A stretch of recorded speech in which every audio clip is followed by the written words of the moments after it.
একেলগে গোট খোৱা দাৰিদ্ৰী উদয়া ৰবাৰ কমিটিৰ আই মাতৃসকল আটাইকে দুখ ভৰা খবৰটো আপোনালোকক দিবলৈ ওলাইছোঁ। আপোনালোকে সবেই জানে আমাৰ অতি মৰমৰ শ্ৰদ্ধাৰ অসমৰ সম্পত্তি জুবিন গাৰ্গ এই দুনিয়াত আৰু নাই।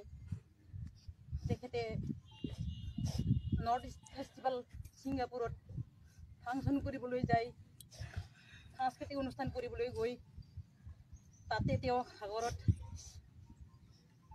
সাঁতুৰিবলৈ যায়, তাতে মৃত্যুক আঁকোৱালি লয়। ইমান দুখ ভৰা কাহিনী আমি মুখেৰে আমি ভাষাৰে প্ৰকাশ কৰিব নোৱাৰা অৱস্থা হৈ গৈছোঁ। যিয়ে নহওক আই মাতৃসকল, আপোনালোকে সবেই জানে জুবিন গাৰ্গ কোন হয়, তেওঁৰ বিষয়ে আমাৰ কোৱাৰ প্ৰয়োজন নাই। জুবিন গাৰ্গ হৈছে অসমৰ সম্পত্তি।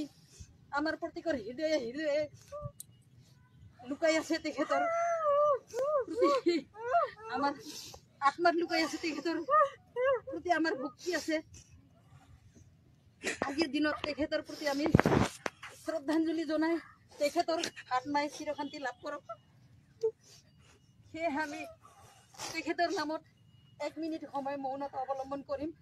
আপোনালোকে 1 মিনিট সময় মৌনতা ৰাখক।